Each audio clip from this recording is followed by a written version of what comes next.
And good morning. It is time to talk about the summer concert season. I can't believe we're here again. It seems like we were just doing the grand finale not too long ago, giving away all the prizes on finale night. It was getting dark outside because it was getting shorter days. But here we are again, ready to start the Racine Concert Band season again. And with me, I've got Mark Eichner, the conductor of the Racine Concert Band. He is in studio.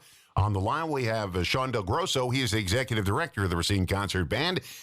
Let's start off with the changes this year. Before we get into any schedules, singers, and music, let's get into the changes this year because it's a big change. Who's going to talk? Well, we're moving to Rotary Park outside Festival Hall. It's a very exciting change. There's going to be a lot of close-in free parking, and another advantage is that in the event of rain, we can move indoors and we won't have any rain-out concerts. Okay, so this is the big news. It's not going to be at the Racine Zoo this year. It's going to be at Festival Park. There's a big beer tent on the ground, big white beer tent. At least for the first 2 weeks, it's going to be in that beer tent. Still have to bring your own chairs because just in case, we don't want you having to sit on the floor. So bring your own chairs like you would normally do at the concerts. There's free parking, right? Free parking. They took the meters off the parking. Did you notice that? Yes. I had a chat with the mayor about that.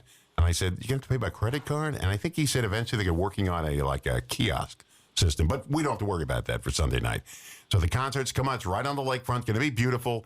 And it starts this coming Sunday night, right? 7 o'clock. Don't be late.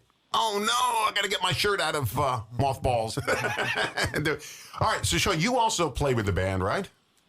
Yes. What instrument do you play? I play tuba, trombone, string bass. But not all at the same time. Maybe if I need to, I could play them all at the same time. Why not? All right, let me ask Mark, is it any good? We're going to find out. All right, so what's on the bill of fare for the first concert? What do we have here? Well, we have the Lighthouse Brigade back with again. This is the Racine Unified Summer Recreation Band. And they'll be there with their troops, and they'll be joining with the band for the Star Spangled Banner and the Armed Forces Salute, which we do every 4th of July concert. And then they'll be playing also the Song of the Matador. So I'll be rehearsing them later this morning, and they'll be rehearsing with us later this week, and we'll all have a big blow on Sunday night. Okay, so now do you still do the same thing with, will there be a contest for the American flag? We still doing that? Trivia? Yep. Oh, Yes. Still trivia. Okay, that's good. So everything's really the same, it's just the location's different. But there is one more change. The time of the concerts will remain constant for the entire summer. It used to be they started off at 6:30, then 7, then 7:30. It changed all around or whatever. They're all going to be at 7 o'clock from now on, right? Correct. Okay, how about the singers? We have our usual array of singers, these beautiful soloists this year. Anybody new, or is it going to be the same as last year? Yes. Well, Sean's going to be singing the God Bless America on the first concert. Oh, wait a second. You sing too? Oh, yeah, I do that. You're the triple threat, executive director, performer, and singer. Whoa, the hat trick. Yeah. Okay, so... Threat is the operative word, yeah. So you're going to sing too. And so do we have the usual... Do we have Miss Racine is going to be... Not Miss Racine. Was it Miss Racine, right? And Miss Wisconsin also. Yeah, Miss Wisconsin. Yeah, she's going to be there. So Jeannie Hatfield Hatfield's back, and along with Allison Hull and Greg Melissa Berg. Cardman. Greg Berg is not back this year. Oh, no. But we do have Doug Clemens. Doug is a very much in-demand music theater person in Milwaukee, a baritone, really fine singer, and he does both opera and Broadway. And in the summers, he's usually starring in shows at the Northern Sky Theater in Door County. But they have a shortened season, and so he'll be back and joining us later in the season. See, most of these people in the orchestra, in the band, first of all, they have regular jobs, but they also perform with other bands all around, right? Sure. So they're busy all the time. Wait, do you perform with other bands? I have. Yeah, which bands do you perform with? Well, I'm mainly based in Lake County, Illinois, so I kind of run around that circuit. Oh, okay. Because I know some of them perform with the Kenosha Pops, And Kenosha Pops. And I'm trying to think of the other ones. The Bell City Brass Works. Sure. That's another big one around. Yeah. And I'm trying to think of some others because I'm trying to remember them because we mention them occasionally. All right, so what do we have for the opening? They give us the whole rundown for this 4th of July holiday weekend. By the way, first of all, you guys are in the 4th of July parade, right? Of course. Yep. That flatbed truck. Where's that flatbed truck kept all year long? Whose is that? First of all, It's a trade secret. What is it now? we call it a float. Okay, a float. Okay. Where's it stored all year? Is it somebody in the band owned it or? No, it's stored at an industrial building on Racine Street. Okay, and I don't know how they play on a moving vehicle. I mean, it must be difficult to just play when firstly there's bumps in the road, there's stops, there's starts, and you guys just keep playing for the entire route. We have a great driver. Yeah. Let me tell you something. I'm learning the piano. I can play with two hands now, which is a miracle that ever happened. When I heard my wife say, now we're going to do two hands, I said, no, don't make me play with the left hand. I can't concentrate. I learned to do it. I don't even look at the keys anymore. I look at the music and I play. And I have to do that because if I look down at the keys, I lose my place on the music. I don't know how you guys do that. I don't know how you can look elsewhere and find your place again. Because if I don't stare at the music and I look down at the keys for a second, I'm done. I can't figure it out. What are you going to say? My ears help. Your ears help. But Mark, you have like so many different staves in front of you for the whole band, and everybody's just a little different, right? Sure. What's the difference? Isn't one note the same for everybody, or no? Well, with band, you have a lot of transposing instruments. What means what? What does that mean? Which means that the instrument itself is tuned to a different key rather than concert pitch that you hear at the piano. Oh no! Yeah, when I had to do the G clef and the F clef, and the C wasn't in the same position on both. I said, "Wait a second, how am I going to figure this out?"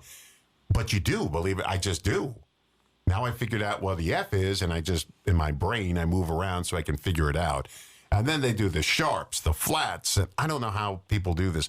I'm still on the same two songs for a couple of weeks now, trying to take me out to the ball game, and it's a small world after all.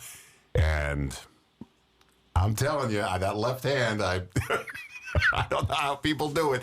It really gets me how people play music without looking at the music. I don't know if I mentioned this to you before. My brother went to a Lady Gaga concert in New York City when he lived there. And for 2.5 hours, it was just her and a piano on stage. That's all it was. And she played Broadway show tunes. She played everything. And I asked him, did she have music? He said, didn't look like it. She wasn't turning pages or anything. It was just she knew the music and just played for 2.5 hours on that piano. And that's an artist when somebody can do something like that. And it's not just her song. She played everybody's music. She played all the tunes from Broadway, The Sound of Music. She played it all on there.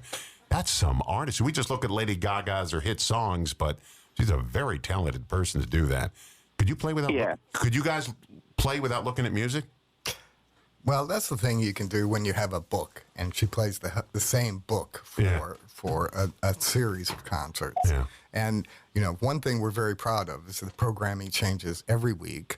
And every year, I mean, we don't repeat pieces from year to year. We usually rest a piece 3 or 4 years before we play it again.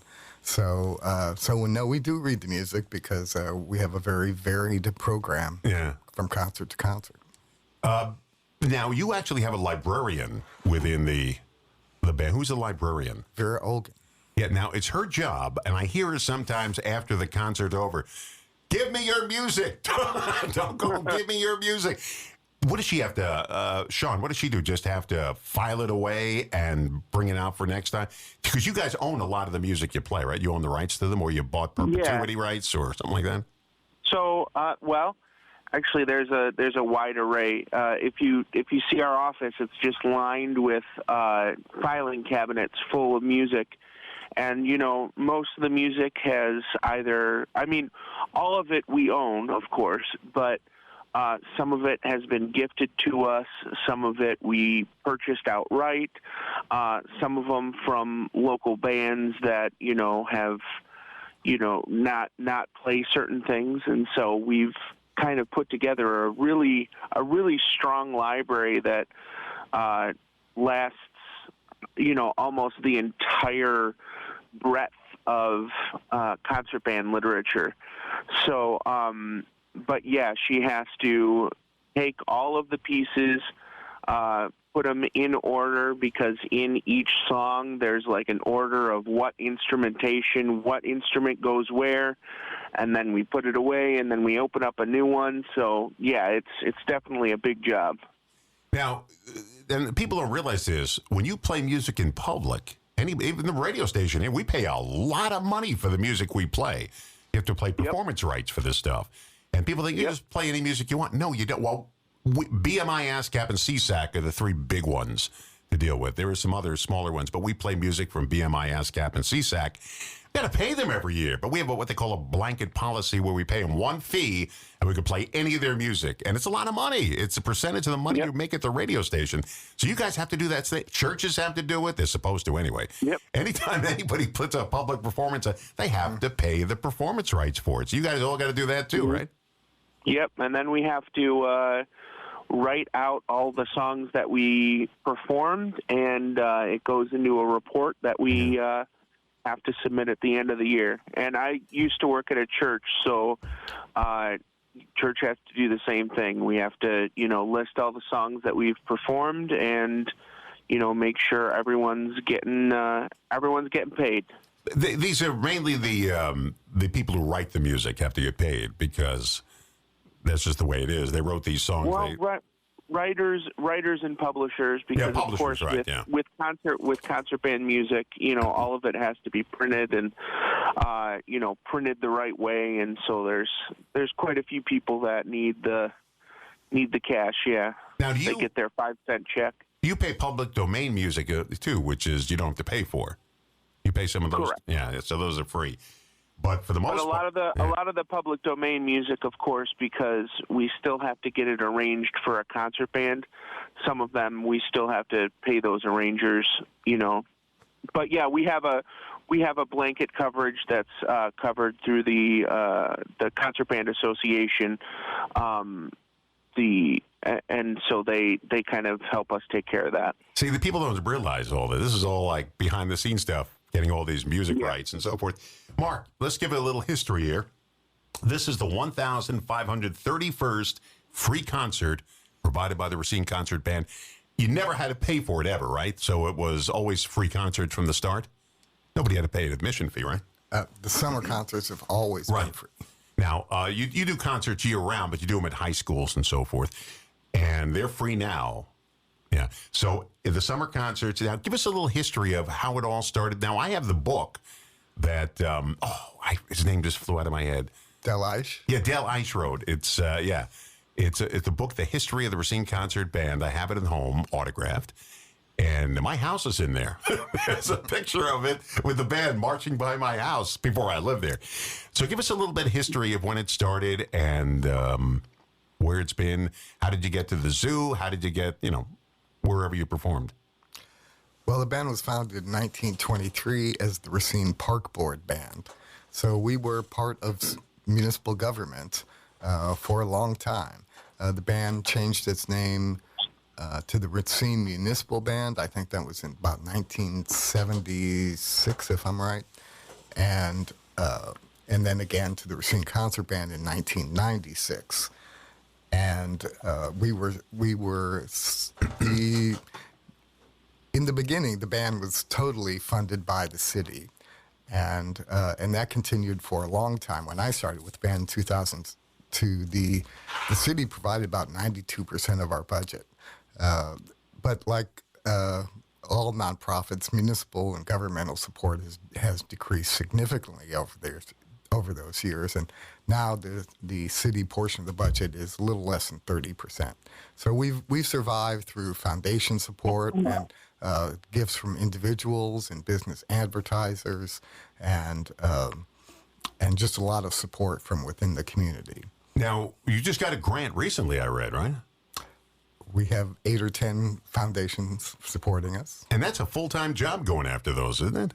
Well, we have a really excellent committee. Beth Caprillion, Esther Wilson, and Graciela Baldwin, they work those foundation application grant proposals, and there's always a deadline coming up. But I think the most recent one you're referring to is we did get a Green Bay Packers Foundation. Oh, no, grant, that wasn't the one I heard, but that's good. A Green Bay Packer one. Yes. Yep. Do they know you're a band? Are they aware of that fact? Well, that's just great. Let's do a quick review of what we have here so far. The Racine Concert Band is starting their summer performances this coming Sunday night at 7. They'll all be at 7 o'clock this year. So they'll be at 7 o'clock, and it's going to be at Festival Park this year. It's going to be under the beer tent. You can't miss it. You'll see everybody walking in. Bring your chairs. If you need them, fine. If you don't need them, you got them anyway. So bring your chairs. And will there be concessions this year? Yes. Yeah, so there's concessions. What kind of concessions? That's that's new. That is new. That's something that we worked out with Festival Park. We're pretty happy about it. I don't know what there's going to be, but I'm going to show up hungry. Okay.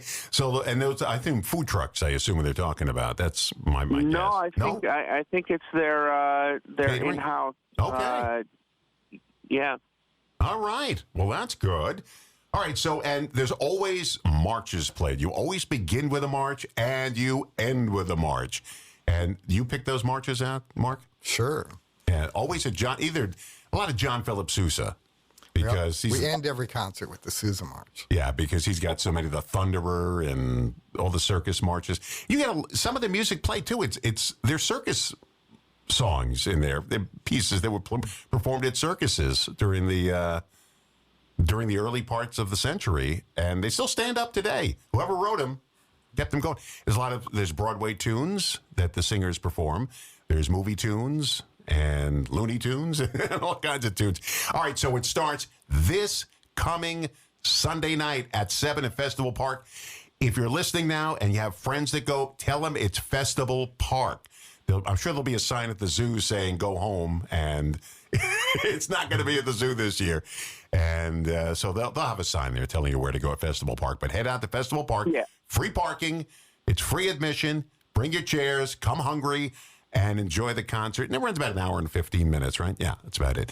If I'm not yakking too much, it's an hour and 15 minutes. If I'm going to talk at a mood, it's an hour and a half. All right, so that'll be good. That's this Sunday night. And guys, I'm looking forward to it. To me, summer starts with you guys in the 4th of July parade and then ends up with, how many concerts you got this year? Going through, where's that?